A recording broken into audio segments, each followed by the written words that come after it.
नमस्कार साथीहरू, हार्दिक स्वागत छ विलिङ फर बेटर फिलिङको यो सर्लाही एपिसोडमा। अहिले म नेपालको मध्य प्रदेशमा पर्ने सर्लाही जिल्लाको लालबन्दी भन्ने सहरमा छु। यो चाहिँ लालबन्दी नगरपालिका हो।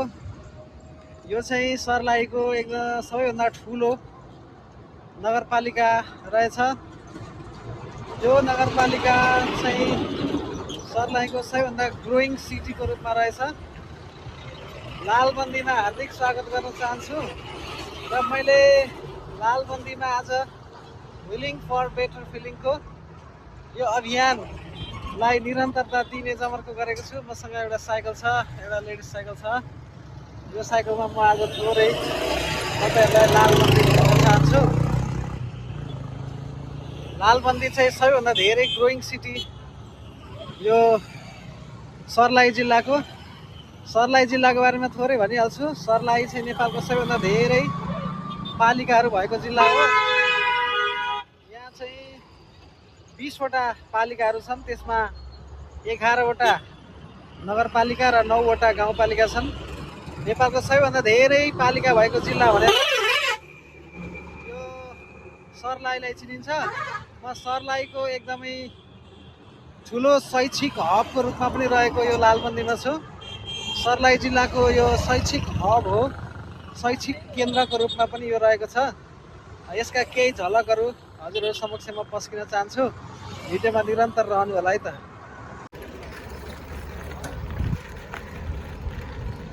म अहिले लालबन्दीको मुख्य सहरबाट पश्चिमतर्फ जाँदैछु। यो चाहिँ पश्चिमतर्फ चन्द्रनिगाहतिर लाग्छ। सर्लाहीको कुरा गर्दा चाहिँ यो सर्लाही जिल्ला चाहिँ पूर्वमा महोत्तरी र पश्चिममा चाहिँ रौतहट जिल्लाको बिचमा पर्छ। यसको उत्तरमा चाहिँ सिन्धुली जिल्ला पर्छ भने दक्षिणमा भारतको बिहार राज्य पर्छ। लालबन्दी चाहिँ यहाँको एउटा मुख्य केन्द्रको रूपमा रहेको छ। सर्लाही जिल्लाको सदरमुकाम चाहिँ मलङ्गवा पर्छ, तर पूर्व पश्चिम राजमार्गको एउटा मुख्य सहरको रूपमा लालबन्दी रहेको छ र यहाँको सबैभन्दा प्रसिद्ध ठाउँ पनि हो। यो पूर्व पश्चिम राजमार्गलाई 4 लेनको बनाउने योजना भर्खर सुरु भएको रहेछ सर्लाहीमा। यसरी दुवैतर्फ सडक विस्तारको कार्य भइरहेछ। म तलतिरबाट हिँडिरहेको छु किनभने हाइवे अलिकति असुरक्षित हुन सक्छ साइक्लिङको लागि भनेर। हेलो भाइ।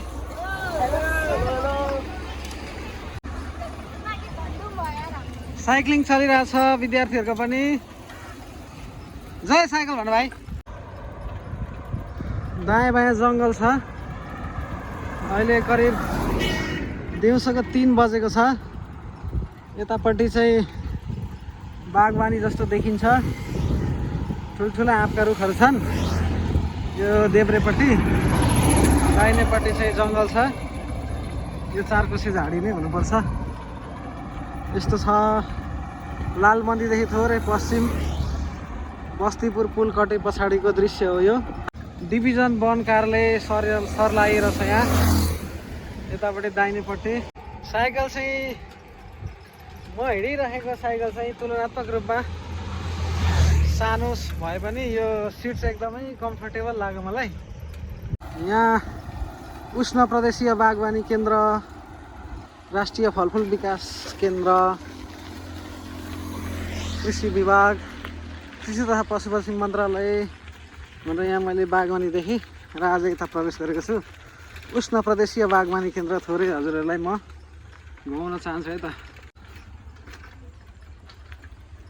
घुम्न आएको सर।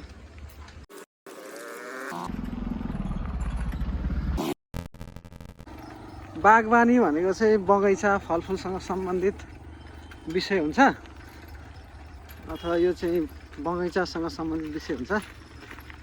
यो चाहिँ लगभग निकै ठुलो बागवानी जस्तो छ। यहाँ विभिन्न किरा प्रजातिहरू देखाइरहेको छ। आँपको विषयमा छ यहाँ रहेछ। नवलपुर सर्लाही, यसको रेखाङ्कन चाहिँ यस्तो रहेछ। भने यसको नक्सा हो यो। ठुलो बागवानी केन्द्र रहेछ। यस्तो छ। यतापट्टि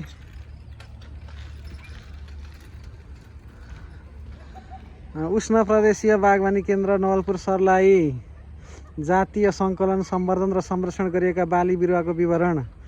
यहाँ विभिन्न बाली बिरुवाहरूको सङ्कलन संरक्षण गरेको रहेछ। यहाँ धेरैवटा सूची छ। यतापट्टि बाली भनेर 25 वटा छ अनि यता 25 वटा ग्रुपमा छ, त्यसका जातहरू छुट्टै रहेछन्। अनि तरकारी बाली भनेर यहाँ 16 वटा 17 वटा छ। अनि अलङ्कारिक बिरुवातर्फ भनेको गुलाब, क्रोटन, बेगनबेलिया यीहरू छ। जम्मा चाहिँ विभिन्न यहाँ जातहरू छ। यहाँ अब मैले सबै हेरिनँ। यो चाहिँ यस्तो छ है साथीहरू। ल एकदम सुन्दर छ, राम्रो। यहाँ आएर घुम्न पाइयो, एकदम दामी छ। यहाँ आउँदाखेरि घुम्ने खालको ठाउँ रहेछ। बिरुवा बनाउनु भएको कि रोप्नु भएको? ए यो तयार भएपछि रोप्ने हो? ए कलमी गरे जस्तो लाग्यो नि।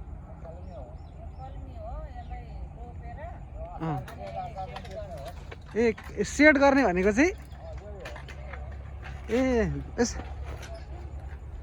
के को बिरुवा हो यो हजुर? के को बिरुवा? लिचीको? ए यस्तोलाई चाहिँ सेडिङ भन्छ नि, बाक्लो गरेर रोप्ने हो। अनि यस पछाडि चाहिँ अनि रोप्न उपयुक्त हुन्छ अब यो उखालेपछि? ए जेठ असारमा बेच्नुभन्दा अगाडि चाहिँ सेडिङ गरिन्छ। अनि झ्याम्टा हुन्छ होला होइन? अलि अल्गो पनि हुन्छ? ए यहाँ कति बिरुवा रोप्दै हुनुहुन्छ? कति बिरुवा रोप्दै हुनुहुन्छ?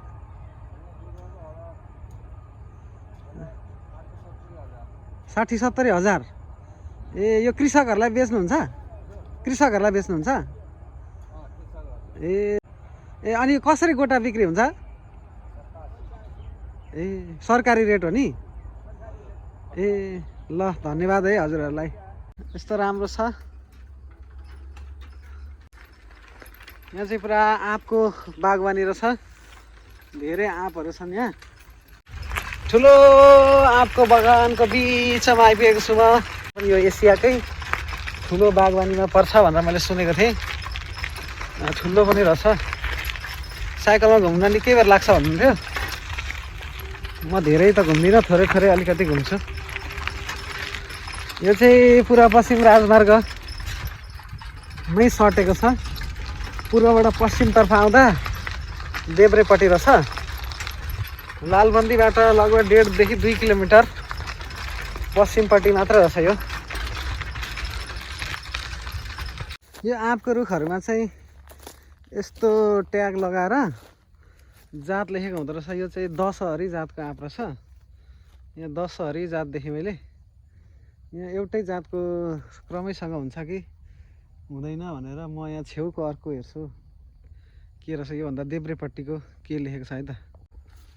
यो थपक्क देब्रेपट्टिको पनि दशहरी नै रहेछ। यहाँ विभिन्न जातका छन् होला जस्तो लाग्यो, किनभने यत्रो ठुलो बगैँचामा।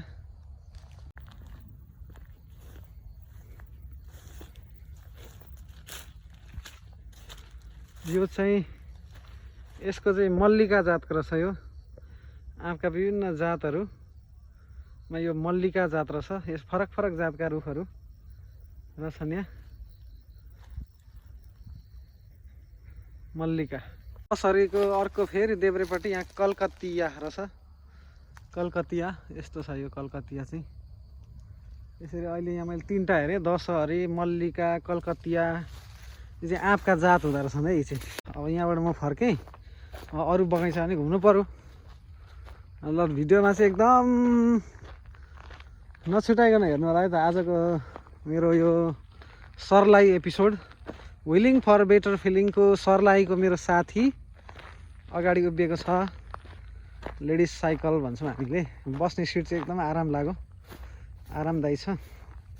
व्हिलिङ फर बेटर फिलिङ चाहिँ साइकल कुदाउँदाखेरि स्वास्थ्य पनि राम्रो हुने, अनि विभिन्न नयाँ नयाँ ठाउँ हेर्न पाइने, अनि खुला ठाउँमा घुम्न पाइने, अनि यो पेट्रोल डिजेल नजलाई साइकलमा हिँड्दाखेरि वातावरणीय स्वच्छता पनि कायम हुने हुँदा कमसेकम जिन्दगीको दैनिक 1-2 घन्टा साइकल यात्रा मात्रै गरियो भने पनि स्वास्थ्यलाई पनि राम्रो हुने हुँदा सबैजनालाई साइक्लिङ गर्न म अनुरोध गर्छु। यहाँ अझै एउटा आँपको जात हेर्न म गइरहेको छु है त। आँपको जात यहाँनिर हेर्नु पर्यो। यहाँ चाहिँ यो चाहिँ जर्दा भन्ने जातको रहेछ। जर्दा पनि जात हुँदो रहेछ आँपको। ल जर्दा यहाँ मालदह चाहिँ छ कि छैन म विचार गर्दैछु। हाम्रो एकदमैतिर बढी चर्चित मालदह छ। म योभन्दा अगाडिको पनि एउटा हेर्छु। जर्दाभन्दा अलिकति उत्तरपट्टि चाहिँ मालदह भन्ने रहेछ। ल मालदह आँप पनि रहेछ। यहाँ 4-5वटा जात, मल्लिका, दशहरी, जर्दा, मालदह, यी विभिन्न जातहरूका यहाँ देखियो। अझै जातहरू होलान्। यस्तो छ है। म यस्तो बगैँचाभित्र छु साथीहरू। सुरक्षित छ, केही पनि डर छैन, राम्रो छ। वरिपरि बागवानी फेन्सिङ गरिएको छ, अनि यो आनन्द छ यहाँ। यस्तो छ। सर्लाही एपिसोडमा छौँ हामीहरू। सर्लाहीको लालबन्दीमा छु म। विशेष कामले आएको थिएँ, अनि यहाँ आउँदा व्हिलिङ फर बेटर फिलिङ त छोड्नु भएन। अनि बेलुकाको समयमा मैले यो साइकल लिएर घुम्न निस्किन मैले कोसिस गरेको। हाम्रो फुपूले चाहिँ बाइकमा जा भन्दै थियो। बाइकमा आएको भए त म यसरी भित्र यसरी घुम्न पाउँदैन थिएँ। मैले यहाँ अनुमति लिएर घुम्न आएको भनेर अनुमति लिएर म प्रवेश गरेको छु। बाइकमा त प्रवेश सायद हुँदैन थियो होला। साइकललाई चाहिँ फेरि प्रवेश सजिलो क्या जता पनि, अनि मजाले घुम्न पनि पाइयो। हिँडेर आएको थियो भने त झन् यत्रो घुम्नै पाइँदैन थियो होला। त्यही भएर साइक्लिङको फाइदा हो यो पनि। एउटा साइकल चाहिँ मैले खोजेर फेरि व्यवस्थापन गरिहालेँ। 350 बिघा भनेपछि मैले अहिले एकछिनमा त घुमेर कहाँ सक्ने रहेछ त नि। सकेसम्म एकछिन घुमेर जान्छु। ल यो 350 बिघा रहेछ है साथीहरू। पुराना बिल्डिङहरू छन् एकदमै। के छ अझै हेर्दै जाउँ, घुम्दै जाउँ।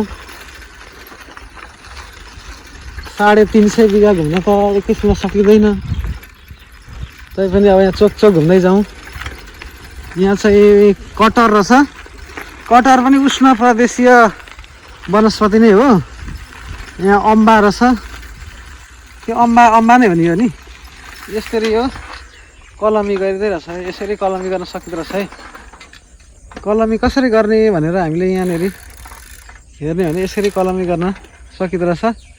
यसबाट पुरा बिरुवा बनाइदो रहेछ। ल यो आँप, यो अम्बा। पश्चिममा त यसलाई बेलौती भन्छ होला। यो पूर्वमा हाम्रोतिर चाहिँ अम्बा भन्छ। यहाँ सर्लाहीमा चाहिँ के भन्छ मलाई थाहा छैन है त। यो 4 बजे बन्द हुन्छ। हामी निस्किसक्नुपर्छ। म कति बज्यो अहिले? 3:15 भयो होला नि। अब यसले टोक्छ होला नि। ओइ नआइज कान्छा, मलाई त डर लाग्छ नि कुकुरदेखि। फेरि यतादेखि चाहिँ के को बगैँचा छ? मैले आँपको त हेरेँ कि। यता लिची छ? ए लिचीतिर जानु पर्यो। हेलो सर, घुम्दै आएको। आँपको बगैँचा साह्रै ठुलो रहेछ। अनि म यता लिचीतिर जाँदैछु। यता धेरैजना कर्मचारीहरू यहाँ काम पनि गर्दै हुन्छ। त्यतै हुँदै जानु पर्यो। अझै यो आँपको बिरुवा रहेछ। आँप है। यस्तो छ। अझै खेती हुन। यहाँ रोज रहेछ। यहाँनिर चाहिँ यो पनि उष्ण प्रदेशीय वनस्पति नै पर्यो। एकदम रोज। यहाँ गुलाबको बगैँचा रहेछ। यहाँ आमा दिदीहरू गोडमेल गर्दै हुनुहुन्छ। के को बिरुवा गोड्नु भएको? दिदी के को बिरुवा गोड्नु भएको? बोडीको? ए यो चाहिँ तरकारी खेती हो? ए यो पनि यही बागवानी क्षेत्रकै हो? ए परबाट देब्रेतिर घुमेर फेरि गेटतिर आउन पनि मिल्छ अरे। म त्यता जाँदैछु। यहाँ चाहिँ अरू तरकारी खेतीहरू पनि हुँदो रहेछ। यहाँ तरकारीको सायद बिउ बन्छ होला, बिउ बनाइन्छ होला। यहाँ हल्दी खेती पनि रहेछ। आँपको बगैँचाभित्र जोतिएको छ। यसको झारहरू आउन नदिन हुनुपर्छ सायद, यस्तो छ। यहाँ अर्को आँपको जात देखेँ मैले, बम्बई जातको आँप रहेछ यहाँ। यस्तो छ। यहाँ पुरै झ्याम्टा परेका रुखहरू छन् क्या आँपको, बम्बई जात रहेछ। यस्तो छ है। म चाहिँ यहाँ चाहिँ यस्तै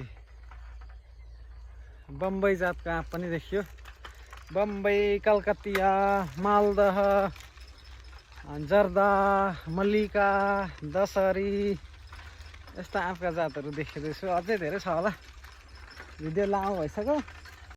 यहाँ एउटा चोक आयो। यो म उत्तरतिर लाग्छु। यो व्हिलिङ फर बेटर फिलिङकै अभियान हो।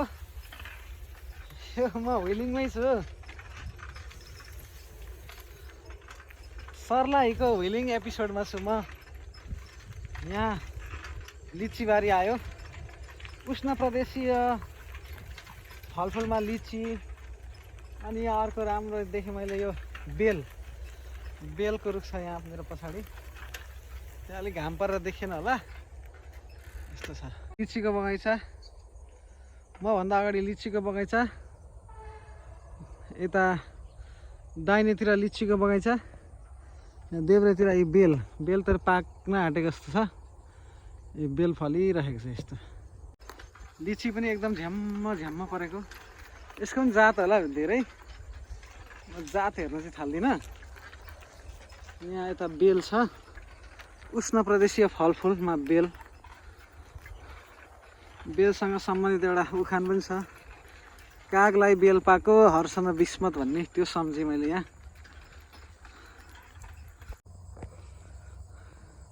लिचीको चाहिँ बोट, यस्तो पुरानो बोटहरू, छिप्पेको बोटहरूमा चाहिँ यसरी कलमी गरेको रहेछ।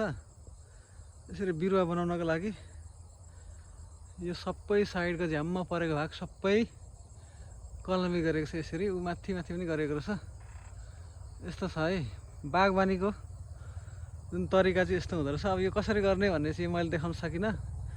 यहाँ माटो होला सायद के अब ट्रिटमेन्ट गरेर अनि प्लास्टिकले मजाले बाँधेको हुँदो रहेछ। भित्र जरा पनि हालिसकेको छ, जरा पनि देखिन्छ। यस्तो रहेछ। सिँचाइको, यो चाहिँ सिँचाइको प्रबन्ध गरेको रहेछ। यहाँ बोरिङको ठुल्ठुलो पाइपहरू छ। साइकलको यात्रा, निकै यात्रा गरिसकेँ मैले। अहिले लगभग 4-5-6 किलोमिटर कुदेँ होला। रमाइलो भइरहेछ। सुन्दर ठाउँमा घुम्न आइयो। यहाँ यो ड्र्यागन फ्रुटको पनि रहेछ। यो ड्र्यागन फ्रुट पनि उष्ण प्रदेशीय जुन वनस्पतिमै पर्दो रहेछ। ड्र्यागन फ्रुट त नेपालमा अहिले चर्चित छ। यहाँ चाहिँ सानो बगैँचा रहेछ ड्र्यागन फ्रुटको। आँप र लिची जस्तो चाहिँ होइन, सानो रहेछ, भर्खर थालिएको होला। यो एउटा सानो सेक्सन पनि हुनसक्छ। यो बागवानी त अब बिरुवा विकास गर्ने त हो प्राय, अनि खेती गर्न प्रोत्साहन गर्ने, खेती गर्नेहरूलाई बिरुवा प्रदान गर्ने, त्यही त गर्छ। यो सरकारको बागवानी हो।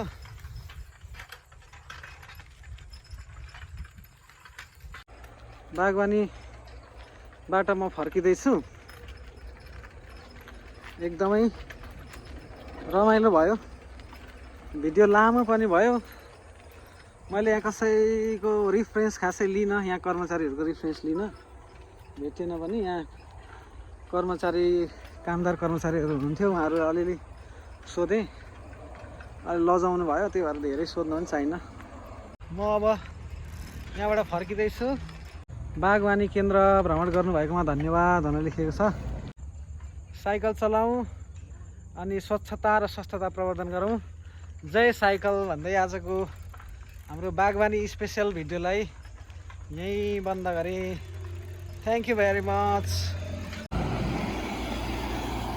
अफिस पनि छुट्टी भएको छ अनि यो अहिले चाहिँ बेलुकाको पिक आवर जस्तो छ, त्यही भएर बाटो एकदमै व्यस्त छ। म बाटो क्रस गर्न भनेर निकै बेर भइसक्यो, बाटो क्रस गर्न सकेको छैन। अहिले चाहिँ अलिक खाली भयो, अब म क्रस गरिहाल्छु।